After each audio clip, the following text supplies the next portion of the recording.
नमस्कार साधकगण। क्या ऐसा संभव है कि किसी को सुनते सुनते ही आत्मज्ञान हो जाए?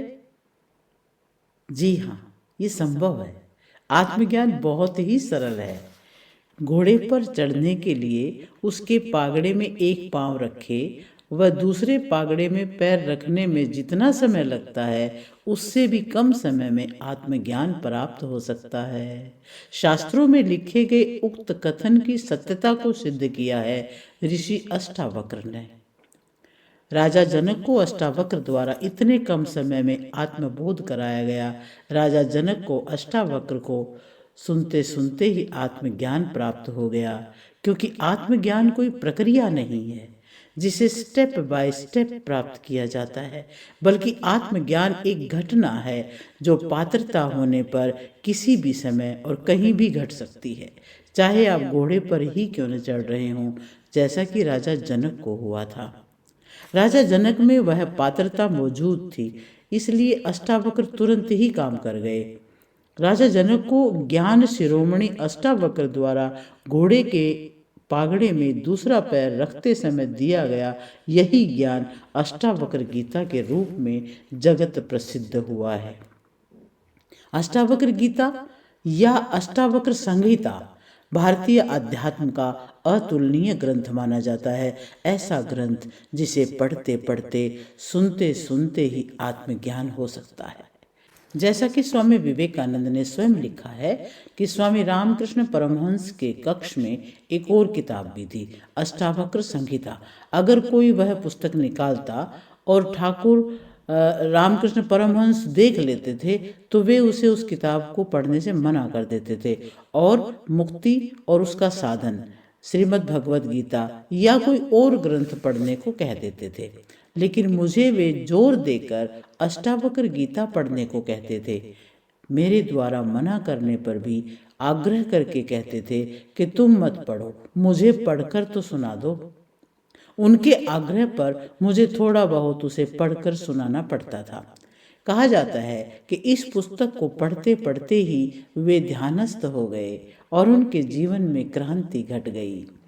जिस प्रकार श्रीमद् भगवद गीता में भगवान श्री कृष्ण द्वारा अर्जुन को संबोधित करते हुए जन सामान्य को धर्म और कर्म की शिक्षा प्रदान की गई है, उसी प्रकार अष्टावक्र गीता में ऋषि अष्टावक्र द्वारा राजा जनक के माध्यम से मानवता को आत्मज्ञान का उपदेश दिया गया है।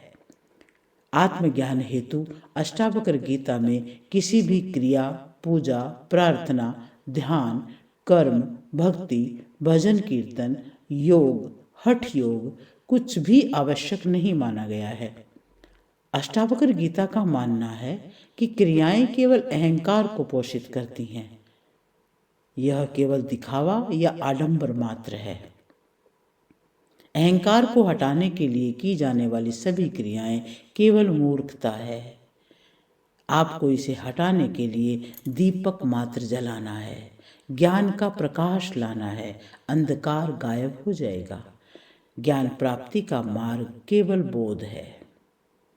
श्री अष्टावक्र की मान्यता है कि आत्मा कहीं खोई नहीं है, जिसे आपको ढूंढना है या प्राप्त करना है वह प्राप्त ही है।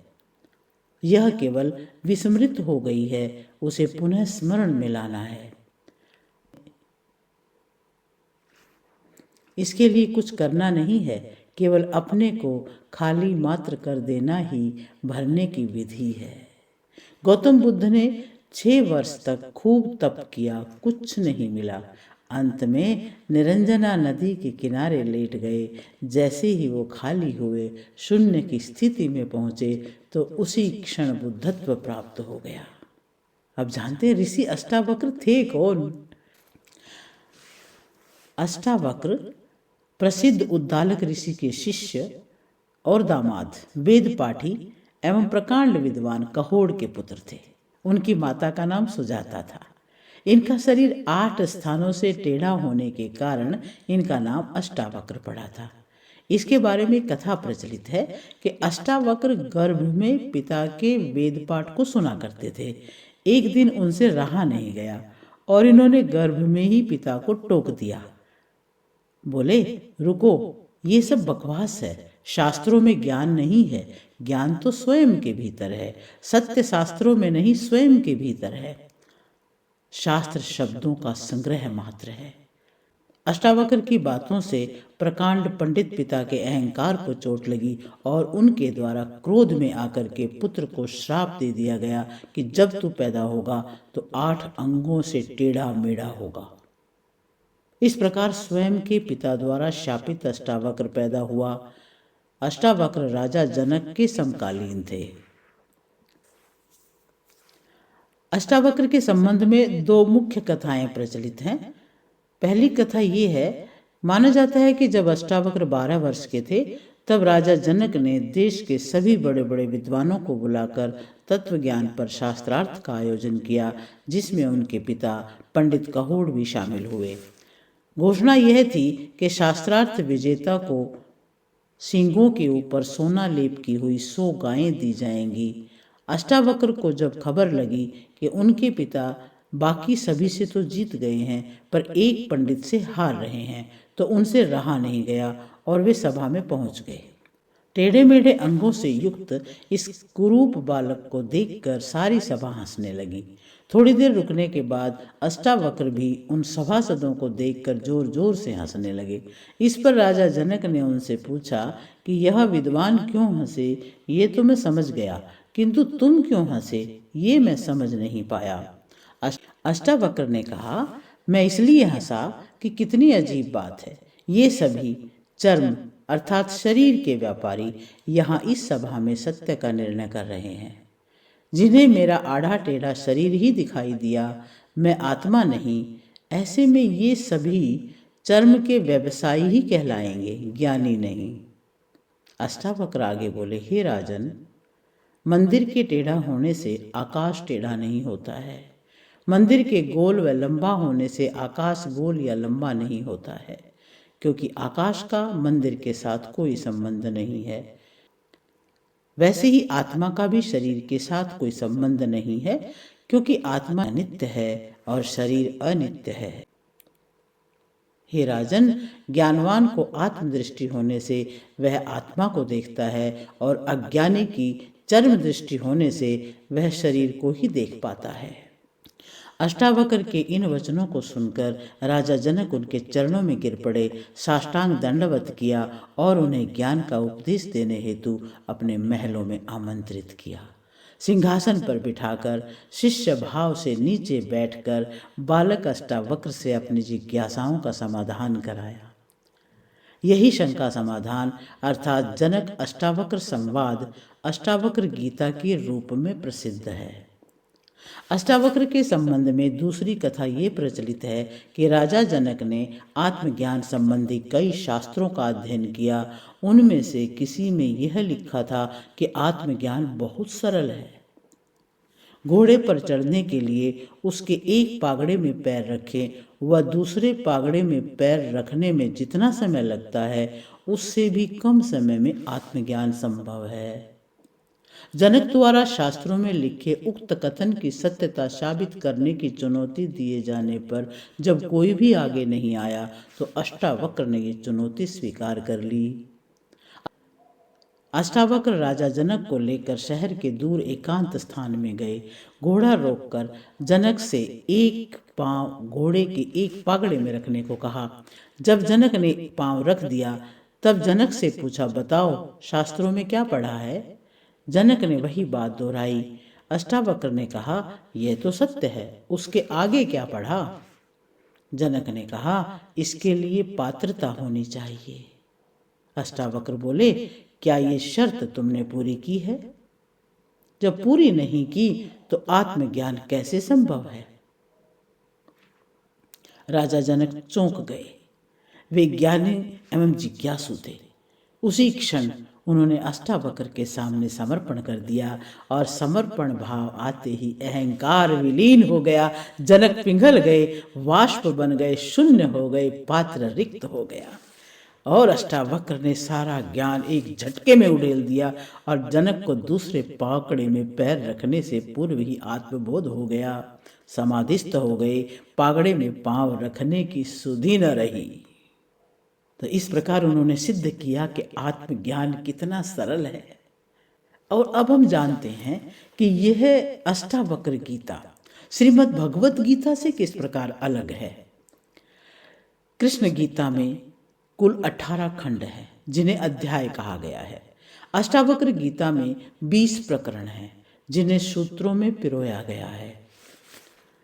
कृष्ण की गीता में ज्ञान, भक्ति, कर्म सबका समन्वय है। परमात्मा प्राप्ति के अनेक मार्ग बताए गए हैं, किंतु सर्वाधिक जोर कर्म पर है, जबकि अष्टावक्र गीता में सारा बल ज्ञान पर है, सत्य की प्राप्ति पर है। अष्टावक्र ऋषि होने के कारण केवल सत्य के उपासक हैं। अष्टावक्र समन्वयवादी नहीं है, सत्यवादी हैं। सत्य जैसा है वैसा कहा है, बिना किसी लाग लपेट के। सुनने वाले की चिंता नहीं, सुनने वाला समझेगा या नहीं, भाग तो नहीं जाएगा, नाराज तो नहीं हो जाएगा, कोई परवाह नहीं। अष्टावक्र किसी को युद्ध के लिए प्रेरित नहीं कर रहे हैं, वे केवल ज्ञान की जिज्ञासा को शांत कर रहे हैं। इसलिए वे सत्य का विशुद्धतम रूप ही वर्णित करते हैं, जबकि श्री कृष्ण के साथ ऐसा नहीं है। उनका उद्देश्य एक राजनीतिज्ञ की भूमिका में साम, दाम, दंड, भेद आदि सभी का प्रयोग करते हुए अर्जुन को युद्ध के लिए खड़ा करना था। इसलिए सत्य या ज्ञान की परवाह न करके कर्म योग पर ही बल देते हैं। कृष्ण की गीता का उपदेश सांसारिक व्यक्तियों के लिए है। जीवन का युद्ध जीतने में कृष्ण की लीला महत्वपूर्ण है। यदि विशुद्ध और तत्काल ज्ञान की प्राप्ति के द्वारा मोक्ष प्राप्त करना है तो ऐसे मुमुक्षु व्यक्तियों के लिए अष्टावक्र गीता है। अब जानते हैं अष्टावक्र गीता का सार क्या है। अष्टावक्र गीता का आरंभ राजा जनक द्वारा पूछे गए 3 प्रश्नों से होता है। ज्ञान कैसे होता है, मुक्ति कैसे होती है तथा वैराग्य कैसे होता है। संपूर्ण अध्यात्म का सार इन 3 प्रश्नों में समाहित है। जनक के इन 3 प्रश्नों का समाधान अष्टावक्र ने 3 वाक्यों में कर दिया और इनको सुनते सुनते ही जनक को आत्मानुभूति प्राप्त हो गई। जब अष्टावक्र जैसे गुरु और जनक जैसे पात्र शिष्य का मिलन होता है तो पल में ही क्रांति हो जाती है। आत्मा को देखने की क्षमता आना पात्रता है। इसमें पूर्व के कई जन्मों का योगदान होता है। राजा जनक में बोध था, वो विद्वान थे, उनमें समझ थी, इसलिए अष्टावक्र ने उन्हें कोई विधियां नहीं बताई, न यम नियम साधने को कहा, न कोई आसन, मुद्रा, योग, प्राणायाम और ध्यान करने को कहा। सीधे उन्हें बोध का स्पर्श किया और वह जागृत हो गए। अष्टावक्र का सारा बल ज्ञान पर है। मनुष्य शरीर, मन, बुद्धि और अहंकार में ही जीता है, जिससे उसे सुख दुख का अनुभव होता है, जबकि मनुष्य इनमें से कोई नहीं है, वो एक विशुद्ध चैतन्य है। शरीर में स्थित इस चैतन्य आत्मा और विश्व की समस्त आत्माओं में एकत्व भाव ही ब्रह्म है, दोनों अभिन्न है। वह चैतन्य न करता है न भोगता है, ये सब का साक्षी, निर्विकार, निरंजन, क्रिया रहित और स्वयं प्रकाशित है। ये समस्त संसार में व्याप्त है एवं समस्त संसार इसमें व्याप्त है। संसार उसी चेतन की अभिव्यक्ति मात्र है। इसी चैतन्य का ज्ञान हो जाना ही मुक्ति है। अष्टावक्र कहते हैं, मोक्ष कोई वस्तु नहीं जिसे प्राप्त किया जाए, न कोई स्थान है जहां पहुंचा जाए, न कोई भोग है जिसे भोगा जाए, न रस है, न इसकी कोई साधना है, न इसकी कोई सिद्धि है, न ये स्वर्ग में है, न ये सिद्ध शिला पर है। विषयों में विरसता ही मोक्ष है। विषयों में रस है तो संसार है। जब मन विषयों से विरस हो जाए तब मुक्ति है। विषयों में अनासक्त हो जाना ही मुक्ति है। यही वैराग्य, ज्ञान, मुक्ति अर्थात संपूर्ण मोक्ष विज्ञान का सार है। इसलिए अष्टावक्र कहते हैं, इन सांसारिक विषयों के प्रति जो तुम्हारी आसक्ति है उसे विष के समान मानकर छोड़ दें और स्वयं को वही शुद्ध चैतन्य आत्मा मानकर उसमें निष्ठा पूर्वक स्थित हो जा। अष्टावक्र की ये विधि प्रखर और तीव्र प्रतिभा संपन्न व्यक्तियों के लिए ही उपयोगी है। सामान्य व्यक्तियों को किसी न किसी क्रिया से गुजरना होगा। भिन्न भिन्न स्तर के व्यक्तियों के लिए भिन्न भिन्न मार्ग हैं।